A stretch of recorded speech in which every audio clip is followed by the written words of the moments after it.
শপথ নিচ্ছি নিজেকে শারীরিকভাবে সুস্থ মানসিকভাবে শক্তিশালী এবং আবেগগতভাবে ভারসাম্যপূর্ণ করব।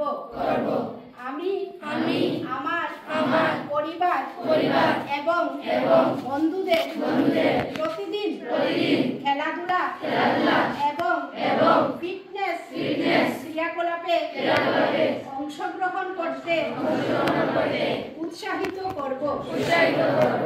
আমি প্রতিটি খেলায় শ্রেষ্ঠত্ব সম্মান এবং বন্ধুত্বের অলিম্পিক মূল্যবোধকে আত্মস্থ করার চেষ্টা করব।